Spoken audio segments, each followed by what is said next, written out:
Good morning, friends and enemies. In today's video, we're going through the Week 8 waiver wire as we do every single Tuesday. So if you're new here, subscribe. We will be going through all the trending up players, letting you know the guys that you need to be adding to your rosters, guys you need to be spending top dollar on, and then the trending down tab guys that I think that I will allow you to drop from your team. Not an overly spicy waiver wire this week. There is a top name on it, and it is Tyrone Tracy, courtesy of the unfortunate injury to Cam Scatabo. Fractures his ankle, going to be out for the remainder of the season. Tyrone Tracy, rostered in 35% of leagues, so he is available in some leagues, but if he is sitting there out on the waiver wire, this is the guy you drop your fab on. We are halfway through the season. There's not going to be a ton more guys, really, that I think are league-altering, league-changing type of dudes. I don't necessarily think Tracy is that either, but you don't see a ton of plug-and-play RB2s for the remainder of the season really become available on the waiver wire. Up to this point this year, I've kind of been thinking about it. There haven't been that many like great free agent pickups in leagues where dudes weren't already stashed. Like for the most part, I'm thinking about long-term plays. Like Rico Dowdle was awesome for 2 weeks and will probably be like a flex play for the remainder of the season. But there really haven't been like the Bucky Irvings, the Puka Nakuas, or anyone that I'm thinking through, unless I think forgetting someone off the top of my head. But there haven't been a ton of like long-standing dudes. Even like the Woody Markses of the world were, owned and drafted in most of the leagues that I play in. So there haven't been a ton of waiver wire fodder for you to really like go in on and kind of drop everything on that weren't drafted. And that's why I'm saying, like, at this point in the season, a lot of people probably have a lot of fab remaining. And Tracy seems like a guy that if he's available on your waiver wire, RB2, he's going to play that 65-70% snap role. Devin Singletary will definitely have a role here, but it'll probably be somewhere in like the 6 to 8 carry range, some short down and distance stuff. But Tracy was a former wide receiver. He's going to catch a ton of passes. Him and Singletary will probably split some goal line work, but the rushing offense has been, most of it's good because of Cam Scatabo, but I think their offensive line has played a little bit better than probably given credit for once Andrew Thomas returned from injury early on in the season. So Tracy's the dude. He's the top dog this week. If you can get him, you've got to plug and play probably like RB 20. I think he'll normally be within like the RB 16 to 24, depending on matchups, depending on bye weeks, how many guys are not able to be put into your roster for that given week. But Tracy's the top jewel of the week for sure. Singletary, his backfield mate, I'm not overly like spiced up to roster him right now. We do have bye weeks. We do have a ton of injuries. So those are not guys that I'm looking to like hold on to and really pad the bottom of my roster with. Tank Bigsby, the only reason he's really on here is because Saquon has the groin strain that he's dealing with. From everything we've heard, it's not overly serious. They have their bye in week 9, and he's projected to be able to play in week 10, which makes Tank Bigsby just a high-end handcuff at this point. Though he's probably more valuable than a lot of other high-end handcuffs because we've actually seen him now play on the field, be the guy that they turned to when Saquon was hurt. So we know that for sure. A lot of other times we see guys and we're like, they're probably the handcuff here, but maybe not. If the other guy goes down, maybe it's a committee, but it feels like it's Tank for sure. So Tank's a guy that if I have Saquon, I probably want to hold him through the bye and see what happens afterward. Maybe he misses a game, but it does not feel like it's trending that way. So I wouldn't overspend on a dude like Tank Bigsby. Dylan Sampson gets on the list because Quinshon Judkins is dealing with an AC sprain in his shoulder. They also have a bye. Very likely that he's good to go after week 10. If you want to hold on to him and just kind of, roll the dice on a roster spot and the off chance that Judkins does miss the game coming out of the bye, I don't think it's going to happen, but you could do worse. Emmanuel Wilson is the high-end handcuff to Josh Jacobs. Zonovan Knight is actually really interesting, 28% owned, and the Cardinals did just cut Michael Carter. So I don't expect Trey Benson back following their week 8 bye. He's got to miss week 9 at Dallas. I think he'll likely open that practice window after week 9. So he could return week 10, week 11, week 12. And I do think once Trey Benson is back, it will be his backfield again. But for right now, you do get a really good matchup with Zonovan Knight. They only have Zonovan Knight and Amari DeMarcado right now. We know how they feel about DeMarcado. Zonovan Knight will play a pretty significant role for just week 9. So I actually think there's 4 teams on bye. Zonovan Knight will probably sneak into that like RB 22 to 26 range and super, super viable for week 9 against Dallas. Samaje Perine, I'm not overly interested in. He is taking more snaps from Chase Brown, but this was a game against the Jets where they both kind of blew up. I don't expect Samaje Perine to turn his 8 carries into 100 yards and a touchdown. Again, Kareem Hunt could be interesting depending on what happens with Pacheco's knee. It looked serious in last night's game when he injured it, but then he popped off the bench. It looks like it could be an MCL sprain. We don't have a lot of word on it. There's definitely a chance that he misses a week or multiple weeks. They play at Buffalo in week 9 and then have a bye. So if it is tweaked a little bit for Pacheco, there's a chance they sit him in week 9 and sit him through the bye, and then he'll return in week 11 at Denver. So we saw what Kareem Hunt turns into last night, gets 2 short yardage touchdowns. That's kind of been his role all year. And he'll have a significant role in that offense if it's just him and not Pacheco. So Kareem Hunt's another guy that is super flex worthy in week 9 if Pacheco were to miss. Again, none of these guys are really like long-term fixes for your lineup, but definitely worth touching on. Ollie Gordon, he's kind of like a handcuff to Devon Achane, even though Jalen Wright is now back, so I can't even say that confidently. The 2 names I do want to point out in terms of the trade deadline coming up. So the trade deadline is on November 4th. That is Tuesday of next week, I believe. And we could look at Isaiah Davis and Tyjae Spears. Tyjae Spears is already almost jumping Tony Pollard in terms of snap count. He's been back for 4 weeks, and he's now out-snapped Tony Pollard in 2 of those 4 weeks. And on Sunday, he performed really well. He's now had 3 receptions or more in 3 straight games. He got the rushing score. Tony Pollard just isn't really giving them any sort of juice. And they use Tyjae Spears in the 2 and 4 minute drills. They use him down by the goal line. Tony Pollard's definitely a dude that I could see getting some name intrigue around the trade deadline. So Spears needs to be owned because, 1, I think he's got some standalone value in games where they're in comeback mode, which is most of the time for Tennessee. But 2, there's a world where Tony Pollard gets moved as a veteran running back, and Tyjae Spears just takes over like a high-end RB2 role in that Tennessee offense, playing on 80% of the down. So Tyjae Spears needs to be owned. And then Isaiah Davis, I've obviously been yapping about him for a month or so. Had a big game against Cincinnati Bengals. Breece Hall also had a big game. They got their first win, but they're still 1-7. They're definitely going to be a team that teams are calling about before the trade deadline to see about guys like Breece Hall. So Breece Hall, definitely a candidate to be moved, and that would make Isaiah Davis a pretty much, every down back in that Jets backfield.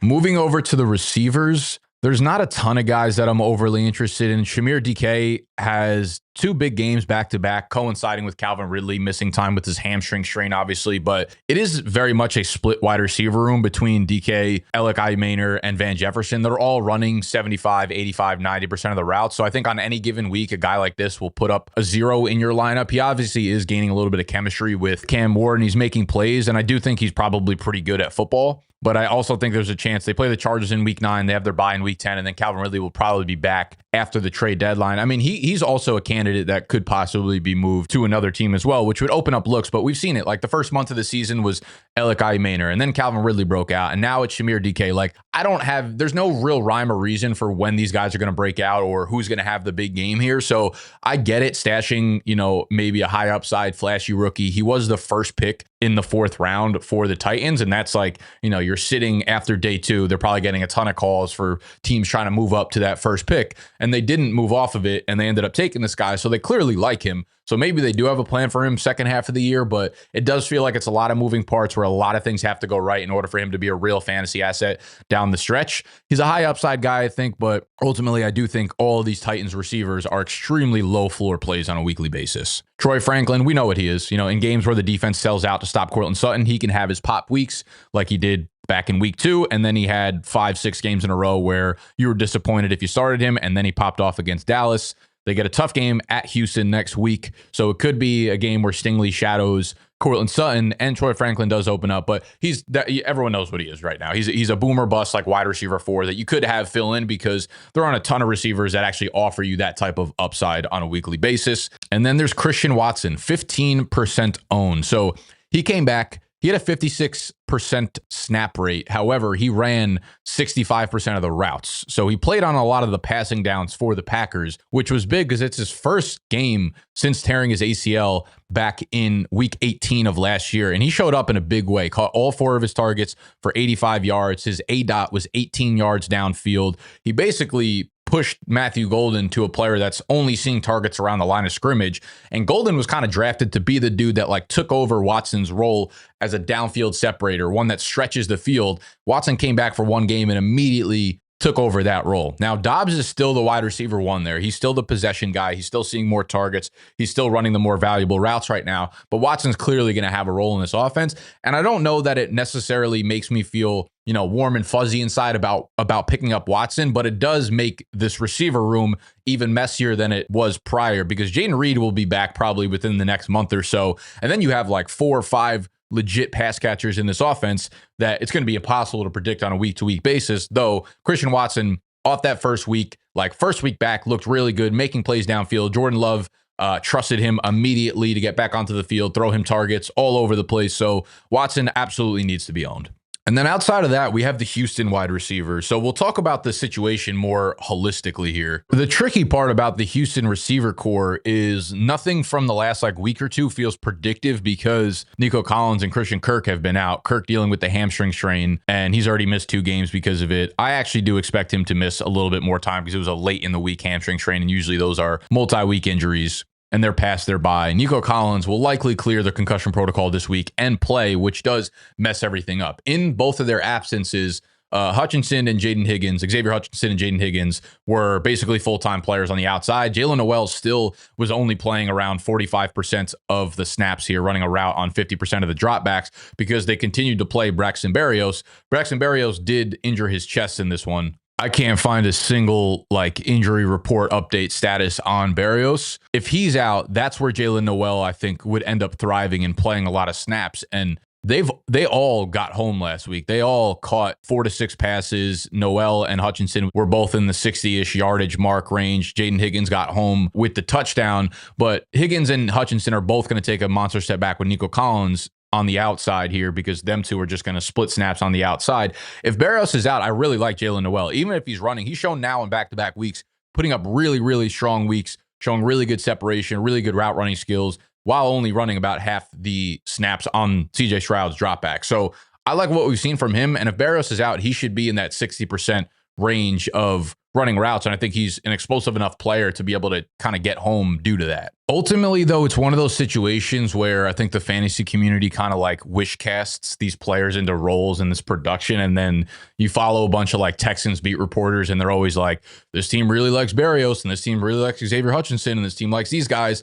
And then the snap counts reflect what they're saying, and it doesn't line up that way. So ultimately, because of the messiness of the situation, it's not one that I want to dump a ton of fab into. With Nico Collins returning, I do think I want to roster both Higgins and Jalen Noel, even though if you told me Hutchinson was the highest producer over the rest of the season, wouldn't really surprise me. I just think we have more upside with those two as day 2 rookies, second half of the year, post-bye type of thing. And I would actually prefer Noel slightly to Higgins because I think there's a chance that he outright just takes over the slot wide receiver role, even if the ceiling of what that role is leads to fewer snaps than a guy like Higgins or Xavier Hutchinson. I like that role more in this offense. So I would rank it Noel, Higgins, Xavier Hutchinson. And before we move off of wide receivers, the only other guys that I would really think about that I feel like there's real smoke behind trade rumors would be Rashid Shaheed from the Saints. He's one that's not going to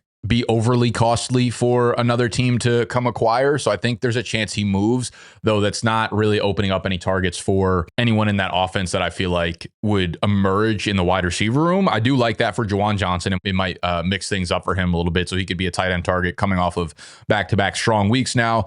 And then I think the steam behind the Jacoby Myers trade rumors feels super legit. So I would actually probably be more surprised if he does not get moved. And in his absence, they did just pick up Tyler Lockett, where I don't know if Tyler Lockett has anything left. Sometimes Tennessee is just where receivers go to die. So maybe that just happened to be the situation. And he does play, 60, 70, 80% snap role in Vegas now with his new team. But I also think it opens up the door for a guy like Jack Besh, who was a day 2 pick for the Raiders this offseason. He played 80 to 90% of the snaps in these recent weeks where Jacoby Myers missed the game. So maybe he doesn't really produce at a high level, but this does open up targets for Trey Tucker, Jack Besh, and then Brock Bowers is expected back after the bye.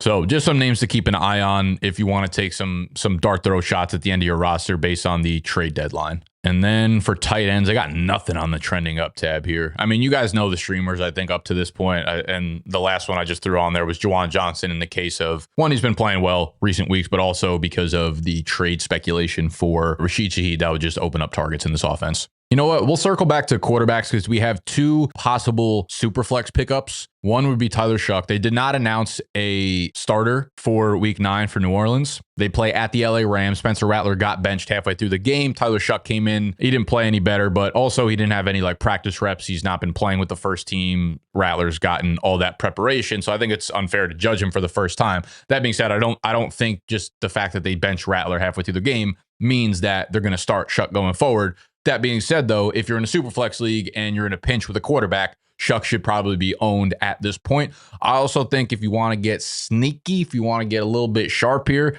this is probably the time to get ahead on a dude like Shedeur Sanders. Dillon Gabriel is just not giving that team a chance to win games right now. And I think, you know, they're probably a lost cause. And with how that defense is playing, they've got to see if they've got upside in a dude like Shedeur Sanders. He didn't play this previous week. He was inactive with an injury, and Bailey Zappi was the backup. And that would just be vomit inducing if they were like, yeah, we're going to start Bailey Zappi. But I do think, again, in a super flex league, if you were rostering Dillon Gabriel, or you're in a league that rosters a guy like Dillon Gabriel, this might be the time to look for a Shedeur Sanders. They do have a bye in week 9. So maybe that's good. Maybe they implement him as a quarterback in week 9, or you might have to sit on him for 2 weeks then and maybe wait till next week to do that. But I do think the change is coming eventually. All right, let's rip through the trending down tab here. Brashard Smith, I'd hold on to until we hear about Pacheco's injury. Kyle Monanga, I absolutely hold on to. Kenneth Gainwell, yeah, I'm not overly injured. He's just not a guy that I like to hold on to. He's again, high-end handcuff. He's just falling into that tier for me. There's one of 10 guys that are all the same. You could just roll a dice and kind of hope the dude that you're holding on to, his guy above him gets injured. There's no actual good logistical analysis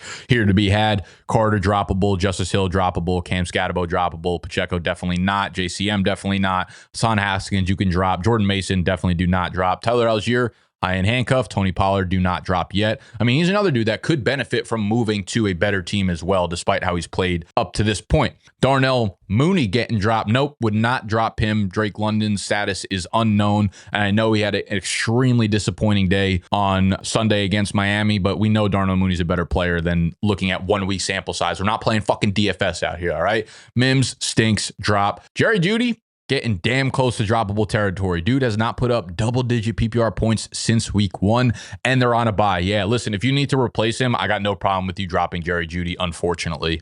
Shepard droppable. Golden I would hold on to. Keon Coleman I would probably hold on to, but he's been wildly disappointing as well. Hasn't had a real game since week 1 when we had that 25-point performance, but really, really disappointing up to this point. They do get some really good matchups down the stretch. Miami, Tampa Bay, Cincinnati, a little bit tougher in the playoffs for show, but ultimately I think I'd be okay dropping Keon if you need to. Calvin Austin droppable.